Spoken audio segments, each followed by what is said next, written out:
একটা কঠিন কথা,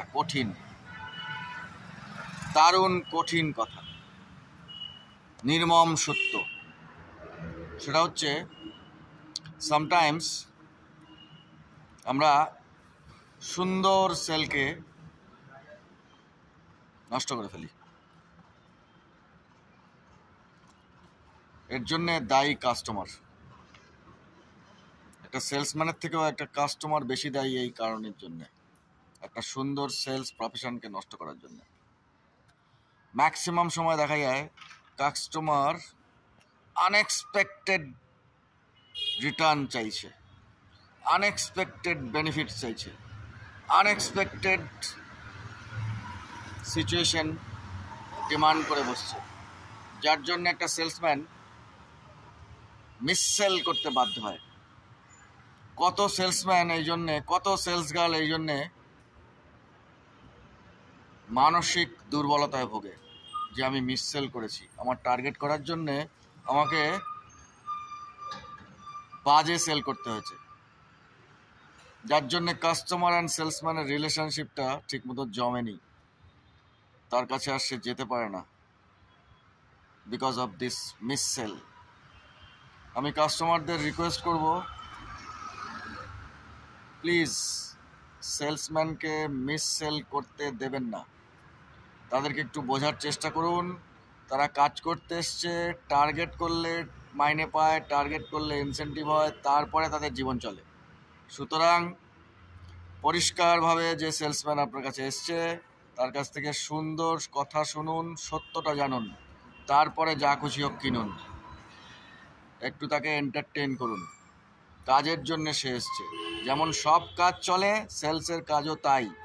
সুতরাং সেলসম্যান অর সেলস গার্ল, তাদেরকে সুন্দর জীবন উপহার দিন, সুন্দর জিনিস কিনে, ঠিক জিনিস কিনে।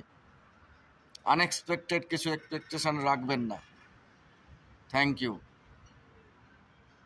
আশা করি কথাগুলো বিভিন্ন জায়গায় ঠিকভাবে প্লেস হবে, তারা বুঝতে পারবে।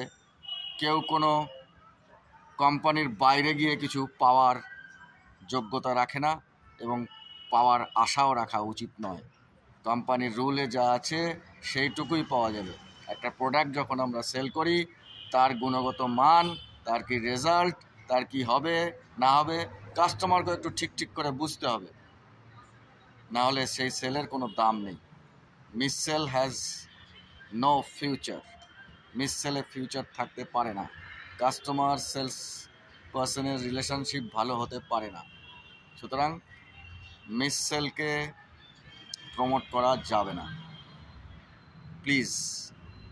কত মানুষ mentally unhappy with a sale, ওয়ারাজ একটা সেল করে তার খুশি হওয়ার কথা, তার জীবন চলবে, তার আনন্দ হবে, সে অ্যাওয়ার্ড পাবে, রেকগনিশন হবে, অথচ সে জানে মনে মনে আমাকে একটা মিস সেল করতে হয়েছে, একটা বাজে সেল করে আমার টার্গেট করতে হয়েছে। এই দুঃখ থাকে তার, সেই দুঃখ থেকে মুক্তি দেওয়াটা কাস্টমারের কর্তব্য। প্লিজ দুজনকে একটু বোঝার চেষ্টা করুন। সেলস তো লাগবেই, সেলস ছাড়া তো জীবন চলবে না। সুতরাং সেলসকে এইভাবে কলুষিত করার কোনো মানে হয় না। সেলসকে ভালোবাসুন, সেলসম্যানকে ভালোবাসুন, সেলসের মাধ্যমে যে প্রোডাক্টগুলো বিক্রি হয় সেই প্রোডাক্টগুলোকে ভালোবাসুন, অ্যাকসেপ্ট করুন, এনজয় করুন। Unethical sales sorry,